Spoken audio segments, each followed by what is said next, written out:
నమస్తే అమ్మా. నమస్తే అమ్మా. అమ్మా, శ్రావణ మాసం మొదలవుతోంది. అవునమ్మా. శ్రావణ మాసం అనగానే పూజలు, వ్రతాలు, నోములు. మామూలా?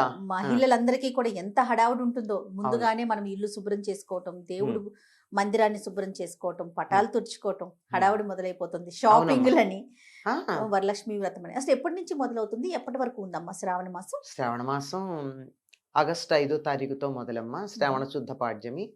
మళ్ళీ సెప్టెంబర్ 3 అమావాస్యతో పూర్తవుతుంది. ఓకే, సెప్టెంబర్ 3 వరకు ఉంది. సెప్టెంబర్ 3. ఏ విధంగా సంసిద్ధం అవ్వాలమ్మా ముందు నుంచి? అసలు మామూలుగా అయితే మనకు ఒక మాట ఉందమ్మా, ఆ, శ్రవణ భాద్రపదాలు అని జంటగా చెప్తారు. ఆ, ఏ ఏ ఆ, ఏ నెల గురించి ఇలా రెండేసి జంటలుగా చెప్పరు కదా. ఆ, శ్రావణ భాద్రపదాలు అనగానే వర్ష ఋతువు అని లెక్క. ఆ. అంతే కదా. జ్యేష్ఠ అవునమ్మా. ఆషాఢ మాసాలు గ్రీష్మ ఋతువు, శ్రావణ భాద్రపదాలు వర్ష వర్ష ఋతువు. ఋతువు. అయితే మనకు కొంచెం ముందే వస్తాయి. తొలకర ఆషాఢ మాసంలోనే వచ్చేస్తుంది. ఎప్పుడు వచ్చేస్తుంది ఆషాఢ మాసంలో అంటే తొలి ఏకాదశికి అటు ఇటుగా చినుకులు పడడం. తొలకరి అయితే వేసవి కాలంలోనే అప్పుడో చినుకు అప్పుడో చినుకు పడుతుంది కానీ వేసవి పులకరింపు తొలకరే తప్ప అవును. నిజంగా వానలు పడేది తొలి ఏకాదశి తర్వాత నుంచి వానలు మొదలవుతూ ఉంటాయి. అవును. ఇంకా శ్రావణ భాద్రపదాలు వస్తాయి. ఎందుకు శ్రావణ భాద్రపదాలను జంటగా వాటి గురించి చెప్తారంటే, వచ్చేటటువంటి ఆ 2 నెలలు విపరీతంగా వానలు ఉంటాయి గనక అందరూ జాగ్రత్తగా ఉండండి అని హెచ్చరిక. ఉమ్. వర్ష ఋతువు. ఇప్పుడైతే మనకి ఇబ్బంది లేదు గానీ, పూర్వకాలం అయితే వంట చెరకు దగ్గర నుంచి ఇబ్బంది కదమ్మా. అవునమ్మా. పొయ్యిలో కట్టెలు పెట్టి పొయ్యి వెలిగించుకోవాలి అంటే, వేసవి కాలంలోనే ఈ వర్షాకాలానికి కావలసినటువంటి కట్టెలన్నింటినీ చాలా తెచ్చుకోవాలి. జాగ్రత్తగా భద్రపరుచుకునేవారు. ఉమ్. ఒక మాట ఉంది, పొయ్యి కింద పొయ్యి మీద అని. ఉమ్. పొయ్యి మీద గిన్నె, గిన్నెలో బియ్యం ఉండాలి. పొయ్యి కింద వెలిగించటానికి కట్టెలుండొద్దు. కట్టెలుండాలి గదా. ఆ, కనుక దాన్ని భద్రం పరుచుకోవడంతో పాటుగా వేసవి కాలం అయిపోతూనే పూర్వం ఇప్పటి మాట కాదు. అమ్మా. ఇళ్ళు పాకలు గనుకున్నట్టయితే తాటాకులు మార్పించుకోవడం, గడ్డి పరిపించుకోవడం, పెంకులు ఎక్కడెక్కడన్నా వాన పడుతుందేమో వాటిని చూడడం, ఇలాంటివన్నీ చేసుకునేవారు. ఉహు. కానీ ఇప్పుడు మారిపోయింది. ఇప్పుడు అసలు ఇప్పుడు దాని అవసరం లేదు గానీ, ఆ, వర్షాకాలం వస్తోంది అంటే మన రోడ్ల మీద గుంటలు ఎక్కడున్నాయో జాగ్రత్తగా పుడిపించుకోవడం, ఎస్. మ్యాన్ హోల్స్ అన్ని కవర్ అయ్యాయో లేదో చూసుకోవడం. అవునవును. మనం కూడా వెళ్ళేటప్పుడు ఇంకా వానలు పడతాయి గనక మరి మున్సిపాలిటీ వాళ్ళు చేస్తారో లేదో తెలియదు కానీ మనం వెళ్ళే దారుల్లో గుంటలు ఎక్కడున్నాయో గుర్తుపెట్టుకోవాలి. అవునమ్మా. ఇంకా ఇప్పుడు మనకి విద్యుత్ తీగలు బాగా ఉంటున్నాయి గనక వాటికి అడ్డం వచ్చేటటువంటి కొమ్మలు కొట్టించుకోవడం, ఇట్లాంటి పనులన్నీ వేసవి కాలం వస్తున్నాయంటే ముందు జాగ్రత్త పడాలి కదా మనం కూడా. వర్షాకాలం వస్తుందంటే. పొరపాటమ్మా, ఆ, వర్షాకాలం. అవును. వర్షాకాలం వస్తోందంటే మనం కూడా జాగ్రత్త పడవలసినటువంటి అంశాలు. అమ్మా. అయితే అక్కడక్కడ చేస్తున్నారు, చెయ్యట్లేదు అనడానికి లేదు కానీ చెయ్యవలసినంతగా లేదేమో అని అనిపిస్తోంది. Yes, yes. ఎక్కడో ఇవన్నీ ఒక కూడా ఉమ్, అంటే సమాజానికి సంబంధించి, సమాజానికి బయటికి సంబంధించి. సంబంధించి. అంతేకాకుండా వర్ష ఋతువు వస్తోందంటే చెరువులు పూడిక తీయించి సిద్ధంగా ఉండేవారు నీళ్లు నిలవ ఉండడానికి. ఆ, ఇప్పుడు నీళ్లు వచ్చేటప్పుడు మట్టి కొట్టుకొస్తుంది. మట్టి కొట్టుకొస్తే పైన ఉన్నటువంటి నీళ్లు వాడేస్తారు. అడుగునున్నటువంటి నీళ్లలో మట్టి మిగిలిపోతుంది. అవును. అందుకని చెరువు లోతు తగ్గిపోతూ ఉంటుంది. కనుక మట్టి పూడిక తీయడం ఇట్లా ఒకటి కాదమ్మా. వర్ష ఋతువు వస్తోంది అంటే సిద్ధపడవలసినవి చాలా ఉన్నాయి. ఓకే. ఇవి బయట అటు పొలాలకు సంబంధించింది, ఇటు మన వీధులకు సంబంధించింది, పొయ్యి కిందకి సంబంధించింది, పొయ్యి ఉమ్. మీదకి సంబంధించింది అన్నీ చెప్పుకున్నాం కదా.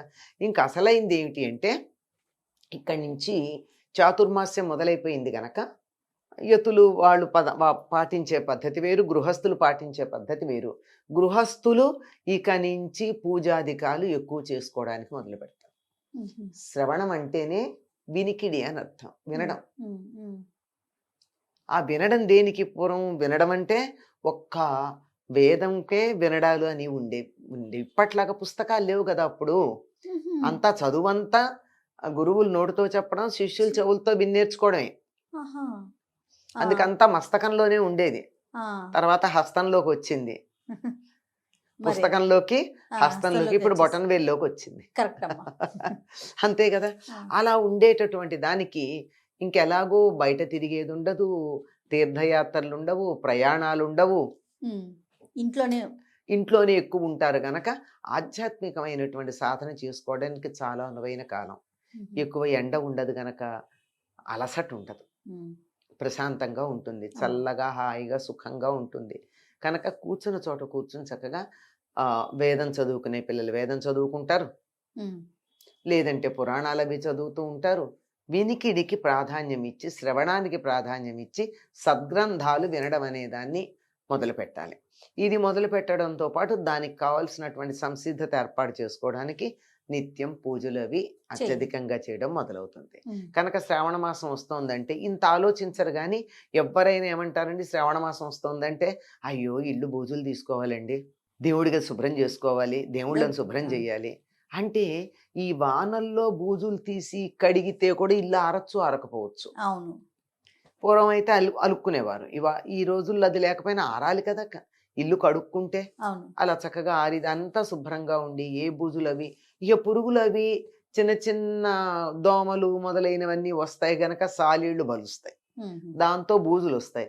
కనుక అవేం లేకుండా సిద్ధంగా గనక ఉన్నట్టయితే ఇంకా సాలీళ్ళు వచ్చే పని లేదు, బూజులు కట్టే పని లేదు. వీలైనంత వరకు శుభ్రం చేసేసుకుని ముఖ్యంగా దేవుడి గది శుభ్రం చేస్తారు. ఆహా, ఇంకా అక్కడే కూర్చొని పూజలవి చేసుకోవడానికి ఎక్కువగా సమయాన్ని గడపడానికి. ఉమ్, ఎందుకంటే శ్రావణ మాసంలో దరిదాపుల్లో చాలా రోజులు ప్రత్యేక పూజలు చేసుకునే రోజులు. అవునమ్మా. ఉదాహరణకి మొదలు పెడితే సోమవారాలు తెలంగాణ ప్రాంతం అంతా శ్రావణ శ్రావణ సోమవారాలు శివుడికి ప్రత్యేకంగా చేస్తారు. ఉమ్, మంగళవారాలు శ్రావణ మంగళవారాలు వచ్చేసాయి కదా. ఉమ్, శ్రావణ శుక్రవారాలు, ఆ, శ్రావణ శనివారాలు శనివారాలు కూడా చేస్తామమ్మా. ఇక్కడ చక్కగా చేస్తారమ్మా. శ్రావణ శనివారం నాడు వెంకటేశ్వర స్వామికి పూజ చేసి, అమ్మా. శ్రావణ శుక్రవారం నాడు పేరంటం పిలిచినట్టుగా పేరంటం పిలవరు కానీ చుట్టుపక్కల వాళ్ళని, వెళ్ళే వాళ్ళని, ఇంటికి వచ్చిన వాళ్ళని అందరికీ కూడా ముత్తైదులందరికీ తాంబూలాలు ఇచ్చే పద్ధతి ఉంది. ఓకే. శ్రావణ శనివారం తప్పకుండా చేస్తారు ఈ ప్రాంతాలంతా. ఆహా, కనుక ఇప్పటికి వారంలో 4 రోజులు సరిపోయినాయి. అయిపోయినాయి. సోమ, మంగళ, శుక్ర, శని 4 రోజులు. అయిపోయింది. శ్రావణ మాసానికి 4 ప్రతి వారము 4 16 రోజులు దానికి. ఆ, ఇంకా అయిపోయింది కదమ్మా. ఉమ్, దీంట్లో పూర్ణిమకు ముందు వచ్చే శుక్రవారం చాలా ప్రశస్తమైనటువంటిది. ఉమ్, అది ప్రత్యేకంగా వరలక్ష్మి వ్రతం చేస్తారు. అమ్మా. ఇది కాక శ్రావణ పూర్ణిమ చాలా విశేషమైనది. శ్రావణ పూర్ణిమ నాడు మనం రక్షాబంధనం అంటాం, ఆ తర్వాత ఉపాకర్మ అంటారు, ఉమ్, జంజాలు మార్చుకోవటం అంటారు. ఇలా రకరకాలుగా ఆ రోజు చేసేటటువంటివి ప్రత్యేకమైనటువంటి పూజాధికాలు ఉంటాయి. ఉమ్, ఆ పైన అష్టమి వస్తుంది. ఏమిటది? కృష్ణాష్టమి. కృష్ణాష్టమి. ఎంత విశేషం అండి. అమ్మా. కృష్ణాష్టమి ఉంది. ఇలా అనేకమైనటువంటి పర్వదినాలు ఉన్నటువంటిది శ్రావణ మాసం కనుక ఇది పవిత్రమైంది. ప్రతిరోజు ఏదో ఒక విశేషమే. విశేషం లేని రోజే కనపడదు. ఆ, ఆ, ఏదో రకంగా దాంట్లో మనం తప్పనిసరిగా మనని మనం ఆధ్యాత్మికంగా ఉన్నత స్థితికి రావడానికి శ్రావణ అనుకూలంగా మాసం. చేసుకునే కాలం. వాతావరణంలో తడి ఉంటుందేమో, అలసట ఉండదమ్మా. కాబట్టి ఎక్కువసేపు మనం ధ్యానం చేసుకోవడానికి, పూజ చేసుకోవడానికి అలసిపోయామన్న భావన ఉండదు.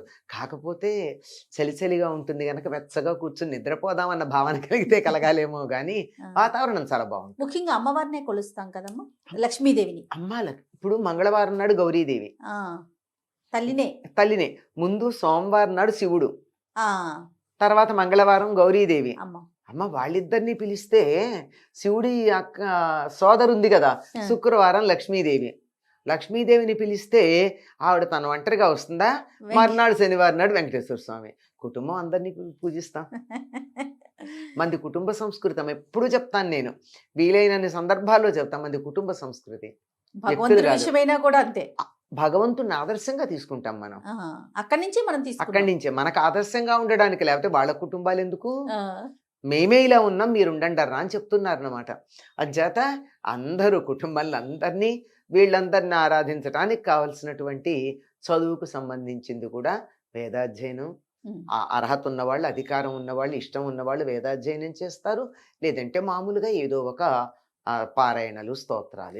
ప్రత్యేకించి ఈ గ్రంథ పఠనం చేస్తే శ్రావణ మాసంలో మరింత మేలు జరుగుతుంది అనేది ఏమన్నా ఉందమ్మా? ఏదైనా చదవచ్చు, మన ఇష్టం. సాధారణంగా భాగవతాలను కానీ రామాయణం కానీ చదువుతూ ఉంటారు. ఎందుకంటే అవి ప్రత్యేకమైన పిచ్చి నియమాలు అక్కర్లా ఈ రెండింటికి. శుచి అయిన వస్త్రం కట్టుకుంటే చాలు. స్నానం చేసి ఉతికిన బట్ట కట్టుకుంటారు కదమ్మా. సరిపోతుంది. ఇప్పుడు బయటికి వెళ్ళేటప్పుడైతే ఓసారి కట్టుకుని పండగలకి వెళ్ళి పార్టీలకి వెళ్ళి అనేది ఒక బయటికి వెళ్తే కట్టుకుంటారు తప్ప మామూలుగా ఇంట్లో కట్టుకోం కదా. అవును. ఇంట్లో ఉతికిందే కట్టుకుంటాం కదా. ఉమ్. ఉతికిన బట్ట కట్టుకుని చక్కగా శుచిగా కూర్చొని చేసుకుంటే సరిపోతుంది రైట్ అమ్మా. అమ్మా.